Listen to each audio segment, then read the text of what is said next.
Bienvenidos a Historias Resumidas. Hoy día comenzaremos con un libro muy sonado en Amazon actualmente, así que me ha llamado mucho la atención por también su descripción, su portada, así que vamos a ver qué nos espera con este libro. Se llama Immortal, Dioses de los Condenados 1. Capítulo 1. Cuando el dolor del impacto le recorrió la espalda al caer contra el áspero pavimento de aquel oscuro callejón, Coy Silver, residente del sector 4, supo ciencia cierta que el problema que le venía encima era de proporciones mucho mayores que su propia fuerza o tamaño. Aquel incidente le estaba superando. Su corta huida había llegado a su fin en aquel lóbrego callejón y era muy probable que su vida también. Se apoyó sobre los codos, se puso de rodillas y con gran esfuerzo intentó averiguar de entre todos sus perseguidores quién había sido el desgraciado dueño de tan tremendo golpe. «Miradle, aún no sabe qué le ha pasado», dijo una voz ronca. A coro le siguieron las carcajadas de lo que parecían más hombres. A duras penas, Coy se puso en pie. Su huesudo cuerpo se resintió del golpe. El dolor, como mensajero, le lanzó una advertencia de que su actual forma física no le permitía recibir muchos más golpes como ese.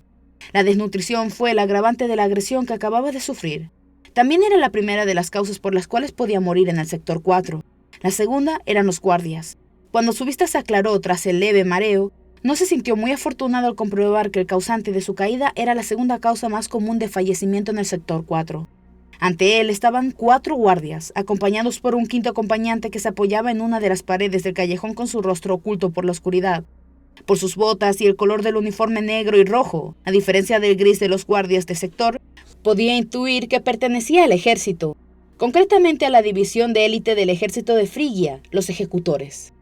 «Vaya, si es Coy Silver. Llevó tiempo buscándote, chico. ¿Dónde te habías metido?», dijo el guardia de la voz ronca. Sus 3 compañeros le rodearon. La mirada de Coy saltaba de uno a otro y el corazón le latía tan rápido que temía acabar teniendo un ataque ahí mismo. «Al menos no se saldrán con la suya si muero ahora de un paro cardíaco. Sería muy afortunado», pensó Coy. «Lo bueno de morir es que no vuelves a pasar hambre», le decía entre risas siempre el señor Lear. «Por favor, perdonen cualquier gesto, mirada o actitud por mi parte que les haya importunado. No pretendía...». «No vas a tener la oportunidad de volver a correr cuando te ordenemos detenerte», interrumpió otro de los guardias. «Cerdo condenado. ¿Quién era el chico que corría contigo?». Bajó la mirada. No era capaz de delatar a su propio hermano. Si no consiguieron identificar a tiempo a Hakon, al menos uno de ellos podría sobrevivir. Uno de los guardias le asestó una patada en una rodilla, provocando que, de nuevo, encontrara el suelo.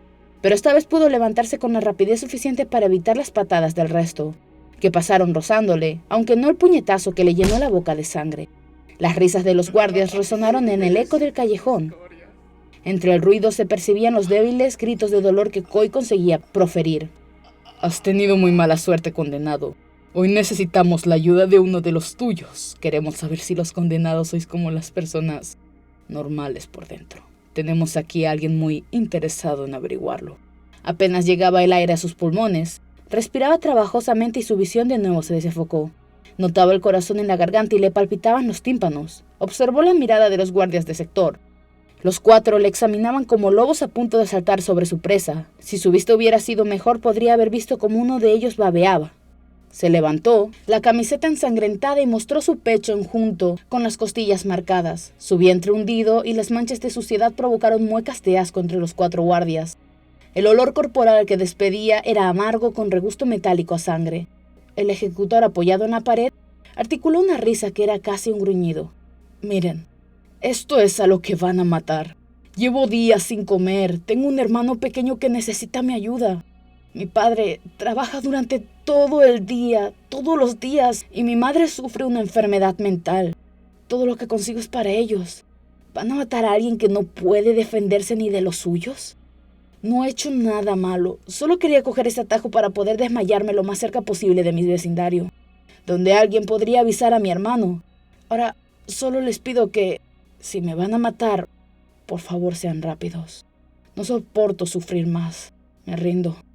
Los 4 guardias intercambiaron miradas de repulsión. El guardia de la voz ronca se encogió de hombros y otro de ellos suspiró. «Al fin creo que por esta vez me he librado», pensó Coy, sin notar ningún alivio. Desde las sombras, el ejecutor que estaba apoyado en la pared se lanzó contra ellos, y empujó a los dos que estaban enfrente a él abriéndose paso. Con una velocidad sobrehumana le agarró del cuello y lo levantó por encima de su cabeza. Al sentir que sus pies no tocaban el suelo junto con la falta de aire, Coy notó el mareo que anunciaba que tan solo quedaban unos segundos antes de la inconsciencia.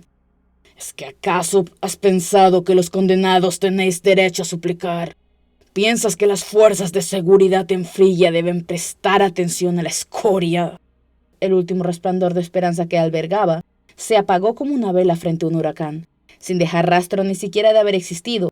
Reconoció la cara del hombre que le sostenía con tan solo un puño enorme. Bajó la cabeza y le miró. No era mucho mayor que él, pero ambos jóvenes no podían ser comparados de ninguna manera. Lord Kenmay, le suplico. El rostro de Lord Kenmay, que tantas veces había visto en la televisión en los carteles de propagandísticos del régimen, solo confirmaba sus peores temores. Era conocido en toda Frigia como el coronel Kenmay para los militares y fuerzas del Estado, Frigio o Lord Kenmay para el resto. A los ojos de la nación, aquel joven era la mano que dirigía el cuerpo de ejecutores de la gran llama inmortal. El sudor frío que ahora bajaba como un torrente por la espalda de Coy estaba justificado. El rumor que corría desde hacía tiempo por los callejones, mercados negros y trastiendas del sector 4 se confirmaban en su mente. Era uno de esos rumores que parecen tan inverosímiles que piensas que no pueden ser ciertos, pero aquel callejón, los guardias de sector y aquel rostro eran demasiadas coincidencias. Las habladurías decían que Lord Kenmay contaba con una particular sed de sangre. Matar inocentes era algo que calmaba sus instintos y, por supuesto, había escogido el sector 4 de Core como su coto de casa privada. Ambos mantuvieron la mirada fija en el otro. Coy temblaba sin parar. El mareo era insoportable. Tenía la convicción de que más pronto que tarde perdería la conciencia y sería una suerte no sentir el dolor tan profundo que aquel monstruo pretendía causarle. Súplicas. Es lo único de lo que vivís los condenados. Súplicas, dijo Kenmay con un susurro. Lanzó a Coy como un pelele contra la pared y este cayó arrastrando su cuerpo por el muro hasta el suelo, mientras dejaba un rastro de sangre que bajaba por el ladrillo hasta su cabeza. Con el dorso de la mano se limpió las comisuras de los labios de su propia saliva. «¡Guardias, seguidme!», ordenó Kenmay. «No tiene sentido continuar. No es una presa de verdad. No pondrá resistencia. Ya encontraremos a otro. Este no puede ni correr». El grupo de depredadores abandonó el callejón y dejó atrás a Coy. Ahora su cabeza profería un dolor que le hacía sentir como si estuviera dentro de un campanario a las 2 en punto, justo cuando este gira sobre su eje central. Se arrastró tembloroso hasta el final del callejón, dejando un leve rastro de sangre, sudor y lágrimas en aquel suelo que casi le había visto morir. Unos brazos familiares le recogieron y le ayudaron a levantarse. «He pasado tanto miedo. No me puedo creer que haya sobrevivido al mismísimo Lord Kenmay. Tienes una suerte increíble». Hakon, su hermano pequeño, pasó el brazo de Coy sobre sus hombros y le ayudó a levantarse del suelo. «Menos mal que conseguiste esconderte. Cuando nos encontraron, pensé que te habían visto a ti también. Es una suerte que no te reconocieran», masculló Coy. «No podía abandonarte, hermano». Frigia era el nombre del país donde vivían, una nación de grandes dimensiones, de los más grandes en el planeta Condaria. Frigia estaba formado por 4 antiguos países reunificados. Coy y Hakon residían en el este. La región de Core, al norte, se encontraba Frigia, al oeste Sier y en el sur Teas. Había pasado ya casi 90 años desde la reunificación tras la Guerra de la Ascensión, y los ciudadanos de Frigia se habían habituado al sistema de castas. Era una de las partes más importantes de su vida, si no la que más. Desafortunadamente, los hermanos Silver no pertenecían a ninguno de los mejores niveles en el sistema de castas. El camino a casa fue lento, pero consiguieron llegar sin hacer ruido. Su madre dormía en el sofá. Los medicamentos le hacían tener un sueño pesado e imperturbable. Su padre no llegaba hasta pasada la medianoche. Hakon ayudó a su hermano a llegar hasta su habitación y le recostó en su cama. «Voy a buscar vendas y algo para limpiarte esa herida. No creo que mamá se entere de nada. Hoy ha visto algo raro que le ha alterado los nervios». «¿Qué ha sido esta vez? ¿2 cuervos gigantes?» No, algo mucho más raro», dijo Hakon intentando sonreír. «Dice que ha visto una ardilla en casa, con unas orejas raras sin pelo». «¿Orejas sin pelo?» La imaginación de mamá es cada vez peor. No tenemos presupuesto ni para que imagine mejor. Qué lamentable. «Espera, voy a traerte algo de beber». Hakon apagó la luz y salió de la habitación entre risas. En la oscuridad, Coy pensó que tal vez hubiera sido mejor morir en aquel callejón y acabar con esta miseria constante. A menos el profundo dolor de cabeza apagaba un poco el hambre. Aquel pensamiento le surgía en ocasiones, pero lo descartaba al recordar lo que hacen con las familias de los suicidas.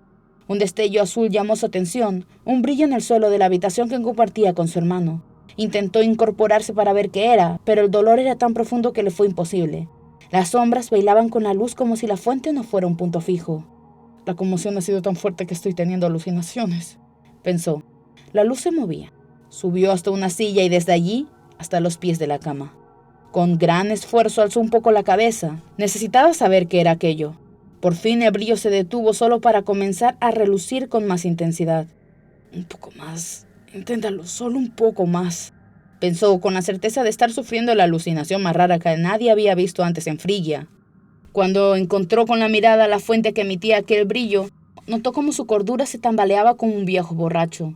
Se trataba de una ardilla, con 2 largas orejas que no tenían pelo en la punta y que desprendían una luz azul que aumentaba su intensidad gradualmente. Intentó moverse, pero su cuerpo no respondió. No se trataba de que intentara moverse y algo lo impidiese, sino que era una parálisis placentera. Sus músculos se relajaron mientras poco a poco una nueva sensación se extendió desde su espina dorsal. Era una sensación efervescente. Al final, por primera vez en su vida, sentía lo que era la tranquilidad. Todos sus problemas se esfumaron. A continuación, desapareció el dolor de cabeza. Ni siquiera notaba la almohada empapada de sangre ni el olor de esta. El hambre que hacía rugir a su estómago y que le provocaba aquella debilidad constante se esfumó junto con el miedo y los temblores musculares. Entonces algo comenzó a rebuscar en su cerebro como una mano en un cajón que busca sin mirar dentro. Hasta que lo encontró. Ahí estaba. Era una voz. Había encontrado la voz con la que explicaría a Coy lo que estaba pasando. Coy Silver. Era la voz de uno de los maestros de esa antigua escuela, aquel que le había enseñado la poca cultura que tenía. Voy a mostrarte algo. Debes conocer esta historia antes de comenzar el camino que tienen pensado para ti. El habitante del bosque de Tungs quiere que conozcas la historia que ocurrió hace 11 años, que nosotros presenciamos y que te ayudará en la senda que se presenta frente a ti. Han decidido tu destino por ti, pero el habitante del bosque de Tungs va a ayudarte. Verás y oirás a partir de ahora, pero no podrás hacer nada más. La sombra ha vuelto y la balanza se desequilibra. Parpadeó y cuando abrió los ojos se encontró en otro sitio. Estaba de pie, frente a una casa en un vecindario que no conocía. Una lluvia intensa envolvía las viviendas creando una atmósfera desoladora. Algo le decía que tenía que andar hasta la puerta. Se acercó a la casa y observó que una niña miraba por la ventana. Capítulo 2. Los de tu especie abandonaron su planeta natal y poblaron otros mundos. Creo que eso lo dice el anciano. Los de tu especie abandonaron su planeta natal y poblaron otros mundos, pero eso no impidió a la sombra perseguiros más allá de la tierra. Observa hasta dónde llega el desequilibrio de la balanza. Vive esta experiencia como si fuera tuya. Coy examinó su cuerpo. La lluvia no le tocaba. Advirtió cómo su piel emitía un fantasmagórico resplandor azul. Un gruñido de desconcierto se alojó en su garganta y miró a su alrededor sin pestañear, girando la cabeza como una lechuza mientras intentaba ubicarse. Se preguntó cómo era posible que hubiera llegado hasta ese lugar. En la larga hilera de casas, solo una tenía luz en una ventana del piso inferior. La silueta de una niña se dibujaba tras el cristal. Apoyaba la cabeza sobre las manos y tenía los ojos casi cerrados de agotamiento. Era una casa de 2 pisos, pequeña pero acogedora, con un tejado a 2 aguas al que le faltaban algunas tejas de pizarra. Los muros eran de madera desgastada y se encontraba en una larga hilera de casas similares, todas juntas, apretadas como un grupo numeroso de familiares muy parecidos entre ellos en un ascensor minúsculo. Coy esperaba indeciso frente a la vivienda hasta que un parpadeo azul llamó su atención. La ardilla que le había sumido en aquel extraño sueño le lanzó una mirada cargada de complicidad. Dio un par de vueltas sobre ella misma y comenzó a correr hasta la casa donde esperaba la niña somnolienta. Decidió seguir a la ardilla para intentar averiguar qué le estaba ocurriendo. Si aquello era un sueño, nunca había tenido uno tan real como este. Caminó indeciso hasta la puerta e intentó llamar, pero sus nudillos atravesaron la madera. Tomó aire, cerró los ojos y pasó a través de la puerta. La lluvia golpeaba la ventana sin clemencia. El repiqueteo del agua ejercía un efecto relajante en la niña, que esperaba al otro lado de la ventana la llegada de su padre. Beth era pequeña, de ojos azules con un pelo enmarañado rubio. Solo tenía 6 años, pero era ágil de mente y eso le otorgaba una madurez inusual en alguien de tan corta edad. Durante horas había esperado con inquietud el sonido del agua, había ayudado a calmar su malestar, pero la había retenido en casa, algo que lamentaba su joven madre. Su padre le había prometido que esa noche llegaría a casa con algo increíble, algo con lo que solo había podido soñar hasta aquella mañana. Crear ambiente en la imaginación de una niña con la mente tan despierta como Beth era fácil. Solo una pequeña chispa y la imaginación de la pequeña ardía por sí misma. Enrico conocía bien a su hija y le encantaba hacerle sentir como una niña especial. Pensaba que el futuro de su pequeña no iba a ser el mejor, pero esa no era razón para no darle una infancia feliz y despreocupada. Vivir en Frigia no aportaba muchas garantías. Es increíble, puedo sentir lo que siente esta niña, pensó Coy mientras recorría el salón de la casa como un fantasma. No pueden verme en absoluto. Sacudió la mano frente a la cara de Beth. Lenia pasó a través de Coy y se acercó a su hija. Con una mueca en la cara instó una vez más a la niña a abandonar la ventana.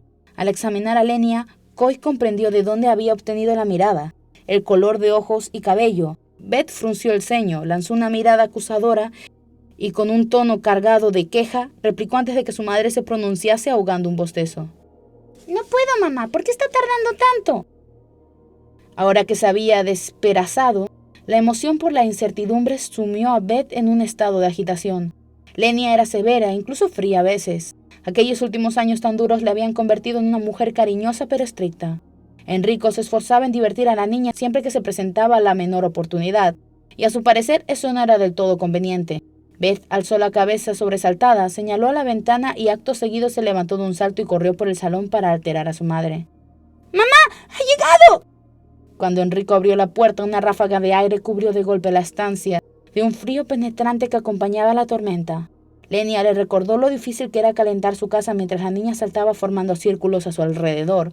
Con él portaba lo que parecía una gran caja cubierta por una manta grisácea, con manchas oscuras y numerosos agujeros. Lenia comenzó a imaginar el contenido de aquello al ver la sonrisa del hombre.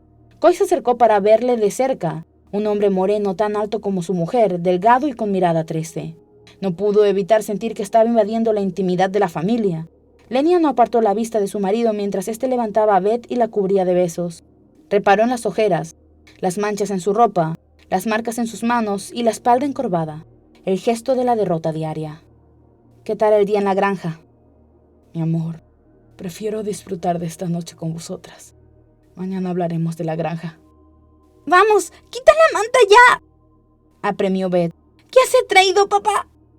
Vivían en una pequeña aldea, el norte de Frigia. Después de la horrible guerra de la Ascensión habían perdido al resto de familiares. Podían defenderse lo suficiente para ser dueños de una licencia habitacional. En Frigia nadie tenía propiedades, pero se podían permitir una licencia para vivir en el norte, una de las zonas más desmilitarizadas y tranquilas del país. Se hacían cargo de sus tasas de impuestos, algo más altas que en el resto de Frigia. El mismo gobierno sabía que Frigia, la región del norte, era muy cotizada, todo un lujo en aquellos días. Los vencedores de la Guerra de la Ascensión provenían de Frigia, por lo que el actual gobierno del país había decidido ser más laxo con ellos. Incluso el nuevo nombre del país era similar al de aquella región.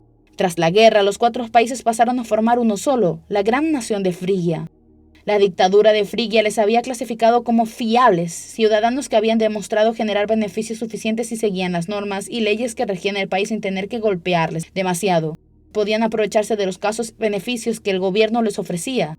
Enrico trabajaba en una granja comunitaria local, por lo que además de su sueldo podían ver algunos alimentos que le servían como moneda para otros bienes. No era ambicioso y se sentía afortunado por la vida que vivía. Su mujer y su hija podían tener un plato de comida en la mesa todos los días y eso era suficiente para él. No había sido fácil para él llegar a este punto de escasa estabilidad. Su abuelo había sido un antiguo sacerdote de un templo de Bes en su región de procedencia, en Sierra. Aquella región había sido prohibida al terminar la guerra con la ascensión de la gran llamada inmortal. La guerra había arrasado algo más que el culto a Bes. Había destruido su país y sus esperanzas hacía tiempo. Pero la recuperación bajo la dictadura estaba siendo complicada. Las naciones vecinas seguían sin perdonar la ambición del líder frigio y mantenían un estrecho bloqueo comercial.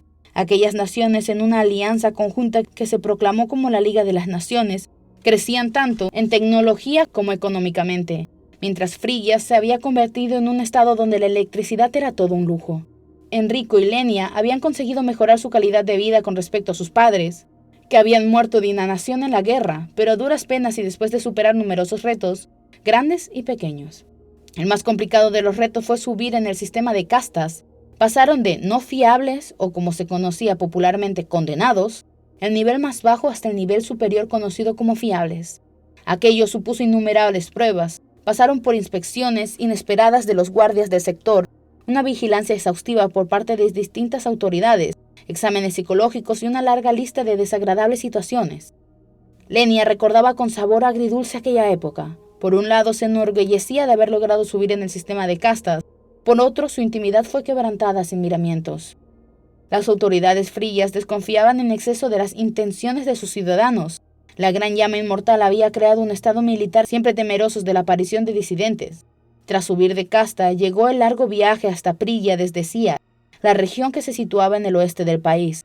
Confiaron en los rumores que decían que en el norte había una gestión mucho menos opresiva, y en momentos desesperados la esperanza superaba el sentido común. A pesar de lograr residir en Prigia, Lenia aún no había conseguido un permiso laboral. Las mujeres habían perdido derechos tras la guerra y Enrico, que había estudiado durante años para ser profesor en Siar, pasaba gran parte del día recogiendo excremento de cerdo en la granja comunitaria. Solía decirle a Lenia con resignación que había pasado de llenar las mentes de los jóvenes a llenar carros de deposiciones de jóvenes puercos. Cuando contaron con una pasajera sensación de estabilidad económica, llegó el embarazo de Lenia. 9 meses de dolores de cabeza y algún extraño incidente que el médico local calificó como un sueño muy vívido provocado por algunas hormonas revoltosas. Nada de lo que preocuparse. Algunas noches, cuando las pesadillas eran insoportables, Lenia despertaba entre escalofríos y gritos estremecedores. Enrico recordaba las palabras del médico culpándose porque no le había pagado lo suficiente y el doctor no se había molestado en explorar en mayor profundidad los síntomas de su mujer. Intentaron buscar el origen de las pesadillas. Incluso llegaron a hablar con una curandera muy anciana que les recomendó buscar en el pasado de Lenia. Mi abuela nació y vivió en el este de Prigia, antes de la guerra, confesó Lenia, pero acabó huyendo a Siar. Sufrió muchas penalidades cuando los herederos se alzaron. Vivía muy cerca del bosque de Tungs.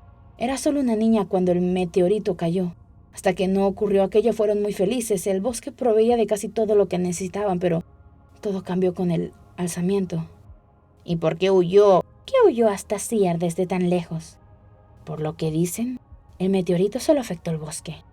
La raptaron los herederos de Prigia, los mismos que ascendieron en la guerra junto con la gran llama inmortal. Experimentaron con su cuerpo. Mi madre nació poco después de eso.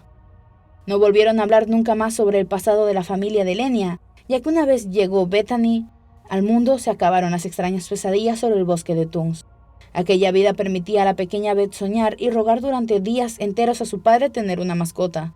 Enrico acabó sucumbiendo ante la insistencia de su hija. Lenia apoyó los puños sobre las caderas. Si hubiera traído un perro o un gato no habría por qué molestarse en cubrirlo con una manta. Desembucha, padrazo, ¿de dónde ha salido?, dijo Lenia con tono acusador. Fue un amigo, en el mercado de la plaza central, a buen precio. Además, nos ha regalado, pienso. Parece que es lo que comen. Para algún tiempo. Pero no estaba siendo del todo sincero. Mientras colgaba su abrigo empapado en el perchero, recordaba la agria sensación que le había transmitido aquel hombre en el mercado. Daba la impresión de que tenía la necesidad de librarse de aquel animal, pero algo se lo impedía. Solo tendría que abrir la jaula y dejar que se marchara, porque no lo hizo si quería deshacerse del animal. Pensó Enrico mientras recibía la jaula. Además, en algunas partes de Frigia un animal así bien podría ser comida. Hace poco volvió de una de las expediciones al bosque de Tungs y allí pudo atrapar varios de estos. Espera, ¿has dicho pienso? Sabes que vas a tener que hacerte cargo de eso, dijo mientras señalaba la caja con una mueca en la cara. Si tu hija no lo hace, ¿cierto? ¡Quiero verlo!, clamó Beth. La tensión aumentaba y su imaginación corría desbocada en su cabeza. No podían imaginar que escondía bajo la manta vieja y raída. Quay se acercó un poco más. Aquella situación empezaba a hacer que la curiosidad creciera también en él. Aquel estado en el que se encontraba no le estaba desagradando. Era un pequeño respiro tras haber sufrido una experiencia cercana a la muerte aquel día. Además, no entendía por qué ni cómo, pero ahora Beth, Lenia y Enrico le resultaban familiares. Estaba viviendo aquella experiencia con ellos y casi notaba cómo en su cabeza se alojaban algunos recuerdos de la familia. Lo sé, pero ella se lo merece, dijo Enrico, que sonrió a su hija. Beth adoraba esa mirada, una mirada sincera y llena de amor, de un padre hacia su hija. En el bosque de Tungs, has dicho. Dicen que hace años que nadie entra allí. Está demasiado al este. No entiendo, Enrico. ¿Cómo ha podido hacer tu amigo un viaje tan largo? Estamos justo al otro lado del país. Dime que no es una serpiente de Tunks, dijo Lenia frotándose las manos de forma compulsiva mientras se mordía el labio inferior. Siendo Lenia una niña, su madre la había embutido en la cabeza que nada bueno venía del inmenso bosque, a pesar de que el mismo territorio había alimentado a su familia durante generaciones, pues la madre de ésta había sufrido las torturas de los herederos de Prilla, en las que nombraron repetidas veces cómo habían obtenido grandes avances gracias al bosque que ocupaba casi un cuarto de Frilla, en su mayoría inexplorado y abandonado tras la colisión del meteorito. Aquel incidente se recordaba como una de las mayores catástrofes naturales desde que los primeros humanos llegaran al planeta Condaria, desde el espacio en busca de un planeta habitable. Hacía ya cientos de años, pero el meteorito que impactó sobre el extenso bosque de Tung se documentó sin problema alguno. Incluso hubo organizaciones que aprovecharon el evento. Beth se apartó de la caja con un gesto rápido, impresionada por aquellas palabras. Agarró a su madre por los pantalones en busca de refugio. La mujer había conseguido asustar a la pequeña, alojando en su cabeza la imagen de una enorme serpiente de colmillos gigantes que resonaban un veneno verde y viscoso. Cuando se percató de eso, sonrió a la niña con cariño. Eso fue suficiente para que se sintiera segura y animada de nuevo. Las serpientes de Tunk eran reptiles de tamaño desproporcionado y mortales. En las zonas alejadas del gran bosque, eran parte de las leyendas y del folclore local, pero en las zonas cercanas a Tunks, encontrarte con una de ellas bien podría marcar el fin de tu vida. En el planeta Condaria, las serpientes de Tunks, por su tamaño y sed de sangre, habían conseguido la posición más alta en la cadena trófica hasta la llegada de los humanos. Cuando alguien moría de forma inesperada, los frillos tenían un viejo dicho: ha encontrado los colmillos de la serpiente de Tunks. Una serpiente de Tunks no entra en esta caja, Lenia. Además, es una historia difícil de relatar si llegas a ver una. Tunks es una zona prohibida. Nadie puede ir allí. Mi amigo fue con una división de inspección y control especial del gobierno, dijo Enrico. ¡Papá! ¡Quiero verlo! ¡Os olvidáis de mí! Ah, es cierto, cariño. Vamos a ver qué trae papá, dijo Lenia. Dejaron la caja sobre la mesa del salón y los tres se agaloparon delante del bulto recubierto. La manera en la que sus padres la rodearon le dijo a la niña que algo especial iba a pasar hoy. Notó el calor de su familia, la confianza que solo unos padres pueden prestar a un niño. Lo que Beth no sabía es que aquella sería la última vez que sentiría algo así. Invisible a los ojos de la familia, Coy se acercó para ver de cerca el contenido de la caja. Enrico comenzó a tirar de la manta muy despacio, moviendo las cejas de forma rítmica arriba y abajo, mientras de sus labios brotaba un sonido que imitaba un redoble de tambores. Todo ello sin apartar los ojos de la pequeña, que daba pequeños saltos. La primera pista resultó ser muy reveladora. En tan solo unos segundos pudieron ver que la manta cubría una jaula que se revelaba barrote a barrote con el lento plegar de la manta. Justo con el centro del jaula, una ardilla movía su hocico a toda velocidad. Corría de un lado a otro de su pequeña prisión mientras observaba a los miembros de su nueva familia. Pequeña, con grandes orejas puntiagudas. En la punta de esta se podía apreciar cómo había perdido el pelo, dejando calvas en las que se veía un poco de piel oscura. Su pelaje era de un color entre rojizo y castaño, pero su lomo tenía 5 franjas, 3 negras y 2 blancas que se alternaban. La primera de ellas era negra y la que había en el centro, del mismo color, era más larga que las demás. Su cola también era rojiza, con un pelaje largo que hacía parecer al roedor más grande de lo que era. Miraba a los tres y torcía con rapidez una nariz diminuta de un lado a otro. Entre gráciles brincos se frotaba la cara con unas minúsculas garras.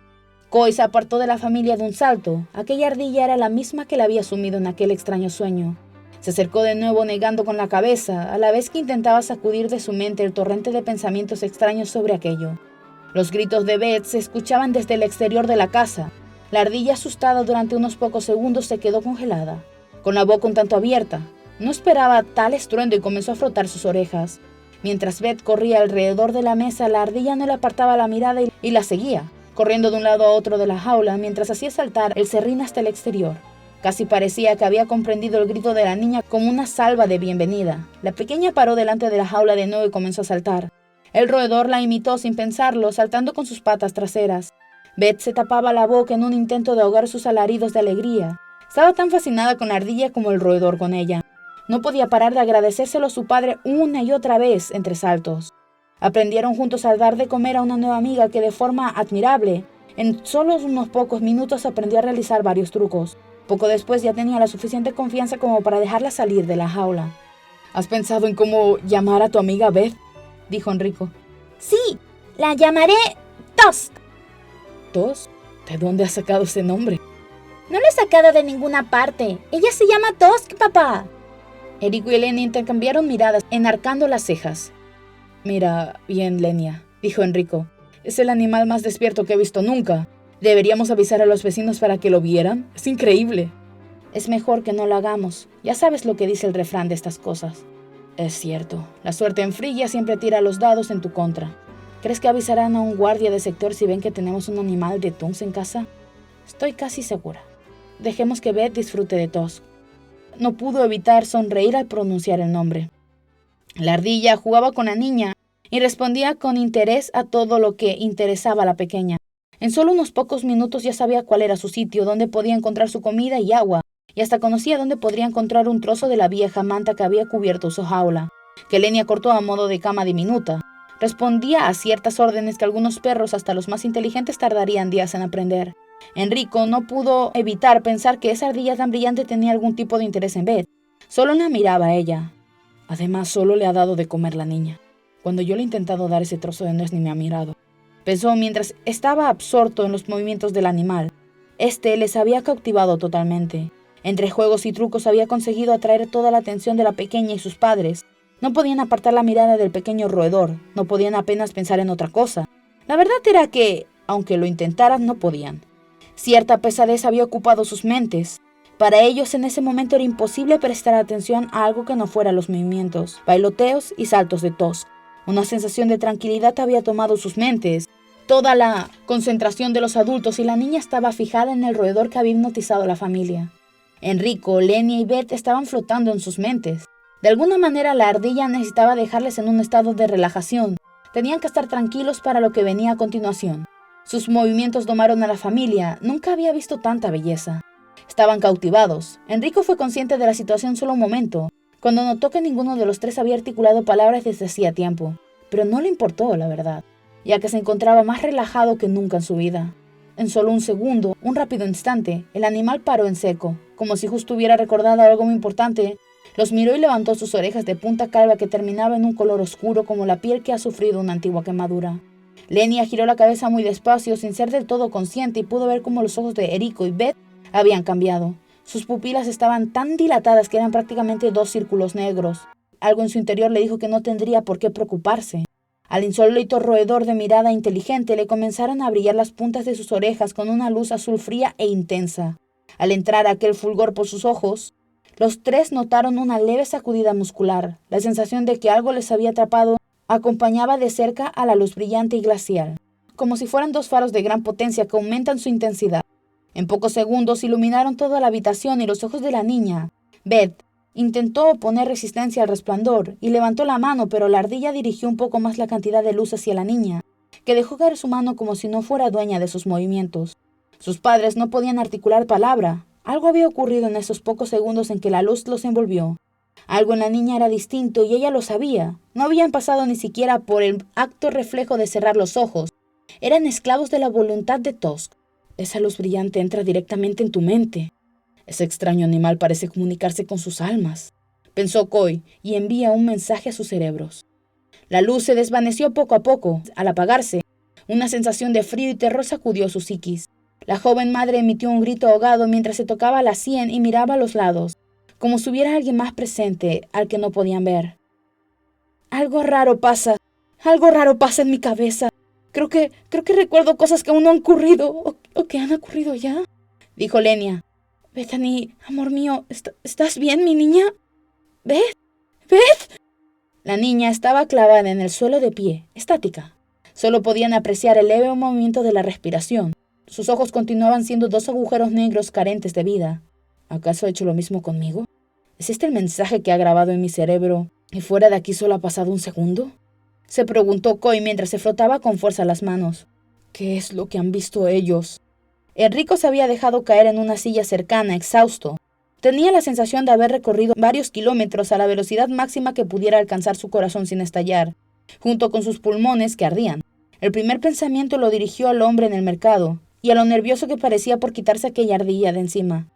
¿Acaso aquel desgraciado también ha pasado por esto?, se preguntó. Un sudor frío le bajó por la espalda. Lo que fuera que aquel animal le había dejado en su memoria le revolvió el estómago. Se levantó y se apresuró hacia el lavabo, pero vomitó a medio camino. Se levantó del suelo quejumbroso y miró a su hija y ahogó el grito que estuvo a punto de proferir. Lenia y él intercambiaron miradas. Con los ojos abiertos, la mandíbula desencajada y un temblor casi enfermizo en sus cuerpos, Beth miraba a la ardilla sin pestañear, como si entre las dos hubiera algún tipo de comunicación. Las luces de los extremos de las orejas del animal eran solo 2 puntas de alfileres apenas iluminadas, solo un breve brillo, como si quisiera mantener un poco más la atención de Beth, como si algo no fuera del todo bien. Enrico se acercó despacio a ella y cuando fue a ponerle una mano en el hombro, su mujer le detuvo. «No la toques, mira sus ojos». Durante unos momentos los ojos de la niña cambiaron. Por unos instantes fue como si la luz hubiera borrado su color, convirtiendo los tiernos ojos de Beth en 2 piedras de mármol sin brillo, liso, blanco, sin iris ni color alguno. Unos segundos más tarde comenzaron a teñirse de nuevo como un pincel que toca el agua con el pelo lleno de pintura. Primero formando un círculo negro y a continuación una nube de color azulada alrededor. Fue entonces cuando Tusk dejó de emitir su luz. «Con esto se iguala la balanza», dijo Beth, con un sobresalto. La pequeña comenzó a chillar asustada después, sin entender nada de lo que ocurría, como si alguien la hubiera liberado de una cuerda invisible. Se acercó a la ardilla, pero su padre la levantó, la abrazó y la llevó lo más lejos posible que podía del animal. Beth bramaba en contra de la decisión de su padre. «Tusk, papá, no le hagas daño, solo quiere ayudarme». Tusk, conocedora de lo que ocurriría, volvió con lentitud a la jaula como si alguien se lo hubiera perdido. Daba la impresión de ser alguien que sale de un sitio donde no es bien recibido. Volvieron a tapar la jaula asustados, a pesar de los lloros de Beth. La situación había atrapado tanto su atención que ninguno de los 3 había percatado que sus vecinos, la pareja de ancianos que vivía al lado, habían presenciado todo desde una ventana cercana. Pudieron apreciar desde la oscuridad cómo una luz azul iluminaba a la familia que vivía en la casa de al lado y paralizaba sus cuerpos durante algunos segundos, tras los cuales reaccionaron de una manera peculiar. En Frigia era algo normal delatar a las autoridades lo que has visto al mirar sin ninguna intención a la ventana de tu vecino, con el fin de conseguir algún insustancial beneficio. Las autoridades siempre agradecían toda ayuda. Beth aceptó tras una larga negociación con sus padres que esa noche Tusk durmiera en el salón. Procuraban negociar siempre con ella. No querían dictar nada en la vida de la niña y siempre daban una opción para el diálogo. Tenían grandes esperanzas por haber traído al mundo un hijo en Frigia. Era una niña feliz y sus padres intentaron que su infancia fuera lo más agradable posible. Eran conscientes de que su futura vida iba a estar llena de dificultades. Estos años para ella era un regalo del mismísimo Bes. Fue a la cama a regañadientes después de preguntar en repetidas ocasiones por Tusk y su bienestar. Poco después dormía plácidamente. Cuando Lenia bajó las escaleras, Enrico daba vueltas por el salón. Se llevaba las manos a la cabeza y se frotaba el cuerpo. Tenía la boca seca. «Saca ese bicho de mi casa ahora mismo», dijo Lenia con la voz cargada de reproche. Creo que no es una buena idea. Escucha, cariño, tengo la sensación de que ahora sabemos algo que antes no, y no sé cómo, pero sé que tú también tienes ese conocimiento ahora. Se miraron durante unos segundos. El reproche fue perdiendo fuerza y dio paso al miedo. Se abrazaron con fuerza. Lenia puso sus manos sobre la cara del hombre. Dime con toda sinceridad, ¿qué es lo que has visto? He visto... Enrico tragó saliva con dificultad. He visto nuestro final. He visto nuestra muerte. Pero Beth... No, según la ardilla, Beth va a equilibrar la balanza. ¿A qué balanza se refiere? ¿Qué tiene que ver con todo esto con la gran llama inmortal? Pero aquella visión en ella... Lenia, tú y yo... Es como un sueño. Si dejo de pensar en lo que vi, comienzo a olvidarlo. Vi a 2 guerreros que peleaban en medio de una gran tormenta como la de hoy. Una tormenta eléctrica. En el palacio. ¿En el palacio Udo de Lake? No podrán lograrlo si Beth no... Enrico empezó a valorar si debía acabar con aquel despreciable roedor y dejar todo esto en el olvido. Nada bueno podía salir del bosque de Tungs. Las malas lenguas decían que fue donde nació la gran llama inmortal, que le costaba meter una mano en la jaula y apretar el cuello de aquella rata. No era por falta de valor, algo en su mente le impedía hacerlo, aunque de poco serviría. El mensaje también les transmitió que nada podrían hacer para evitar lo que iba a ocurrir. Les había mostrado un futuro en el que ellos morirían y su hija equilibraría algún tipo de balanza. La dictadura que crearon tantos años atrás los herederos de Prilla iba a terminar gracias a Bethany. Elder. Una pizca de orgullo se reveló entre el mar de terror que era su mente, pero ellos debían cumplir su destino. Si esto ocurre, ¿de qué nos vale saber que esto ayudará a Beth? Lenia no podía dejar de llorar. Dijo algo sobre una balanza. La voz parecía hablar como la del mensaje. A Enrico le era cada más difícil recordar la visión. Dijo algo que el futuro podría ser aún peor si Beth no intervenía. Las ideas que Tosca había alojado en su cabeza, las visiones de la lucha en el palacio Udodelig, rodeado de cadáveres, la enorme guadaña que caía sobre ellos, los rayos sobre la gran torre, y las frases se repetían cada vez más rápido en su cabeza. Con esto se iguala la balanza, con esto se iguala la balanza, con esto se iguala la balanza. Algo en su mente les decía que no podrían evitarlo. Durmieron abrazados a su hija aquella noche. No volveremos a verla, se dijeron el uno al otro. Coy presenció cómo el tiempo pasaba deprisa, como si alguien estuviera regulando la velocidad para no hacerle esperar. La noche dio paso a la mañana cuando apenas había salido el sol. Beth escuchó a alguien gritar en la calle. Se acercó hasta la ventana de su habitación y pudo ver cómo Enrico discutía con el vecino curioso. El hombre estaba muy agitado e intentaba explicar algo que parecía negar o no entender, al tiempo que hacía grandes aspavientos con las manos cuando escucharon el disparo. El padre de la pequeña giró la cabeza y cruzó una mirada con su esposa. La mujer supo que debía hacer: correr. Correr sin parar, sin mirar atrás. Proteger a Beth a toda costa. Enrico subió a su habitación con la respiración entrecortada y la mirada perdida. Tardó pocos segundos en recorrer al completo toda la casa, mientras Lenia buscaba un par de mochilas preparadas premeditadamente. Durante otros interminables segundos no encontraron a Beth, que había bajado al salón de su casa para abrir la puerta de la jaula de su nueva mascota. Lenia perdió parte de la voz mientras gritaba. La llevaron en volandas hasta la puerta. Cuando la abrieron, el tiempo parecía detenerse. Lo que encontraron en el umbral de la puerta paró sus corazones y desgarró de un zarpazo toda esperanza de sobrevivir. 3 ejecutores con sus uniformes negros y rojos carmesí entraron en la estancia, golpeando con las culatas de sus fusiles, insultando y amenazando.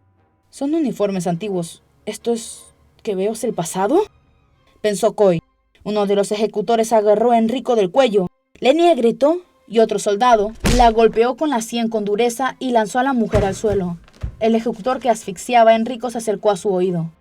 Sois unos condenados.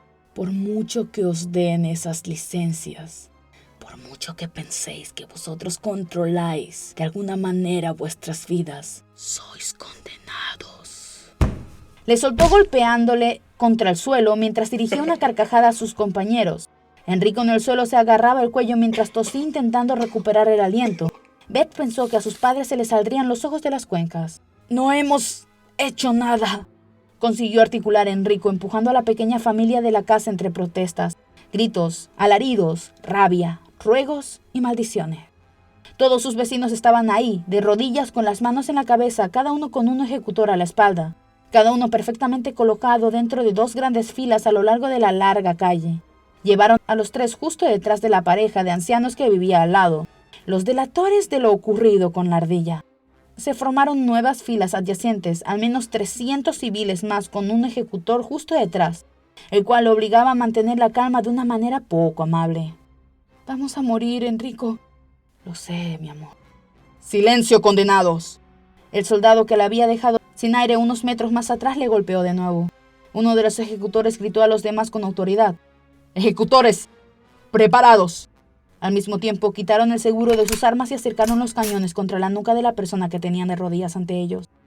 Los gritos de terror son horribles, pero los silencios de terror son igual de desgarradores. Los ejecutores no miraban a sus víctimas a los ojos, estaban totalmente vacíos de emociones.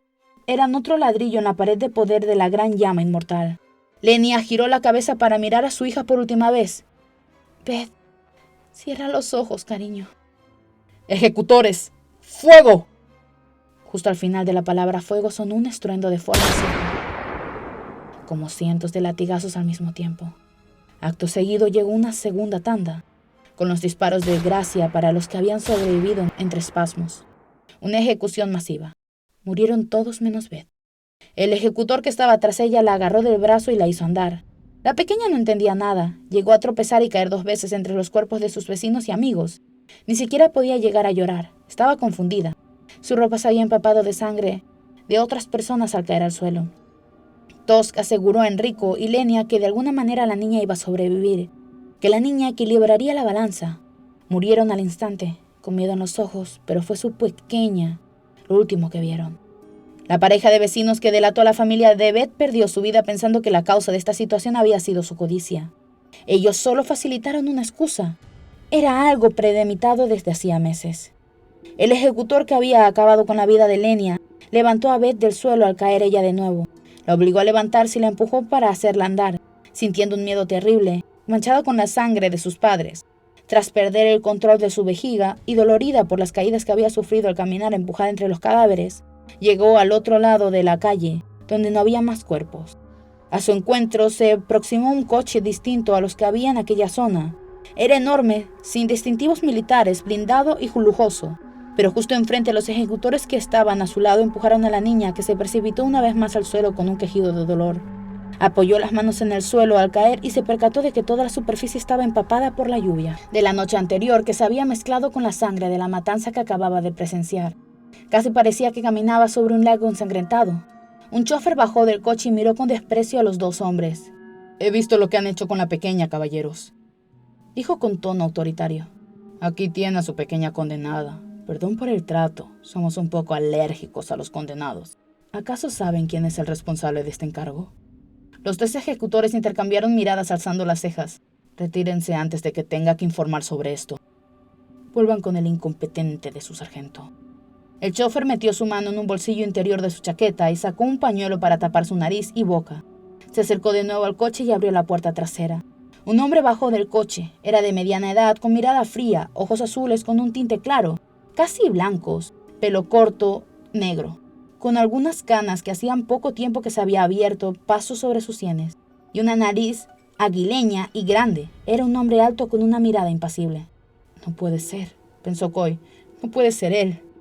El mismísimo Ivan Udodelik, el líder y dictador de Frigia. «La gran llama inmortal», dijo Beth casi de forma instintiva. Cuando Beth llevó a casa la nota de su colegio, informando de que iban a realizar una revisión médica a todos los estudiantes, sus padres creyeron que era una revisión normal realizada a cualquier niño. El Estado, sin embargo, sabía que era un análisis de sangre donde buscaban algo en concreto. Udodelik buscaba algo y por fin lo había encontrado en esa niña. «Era imprescindible traer a los ejecutores, Junius. Esta gente sabría que estaban muertos solo con verlos llegar. Solo era necesario que las personas que habían tenido contacto con la niña en algún momento fueran, ya sabes», explicaba su conductor cuando la niña entró en su campo visual. «Oh, hola pequeña. Tú eres Bethany, ¿verdad?» Beth estaba congelada. La situación era incomprensible para ella. Junius Pack, el chofer de Udodelik, le empujó al interior del coche. Culpaba a la niña de no saber algo que parecía evidente a sus ojos. «No tengas miedo, Bethany», le dijo Iván dentro del automóvil. «Te he sacado de este horrible lugar. Ahora perteneces a la corte de Frigia. Sonríe, niña. Desde hoy eres alguien importante. No debes temer por nada. Mira, el conductor es el señor Junius Pack. Cuando lleguemos al palacio conocerás más niños con los que jugar. Tus hijos se siguen alojando contigo, Junius». «No, Lord Udodelik. Verrader y Traius están con unos familiares en este momento.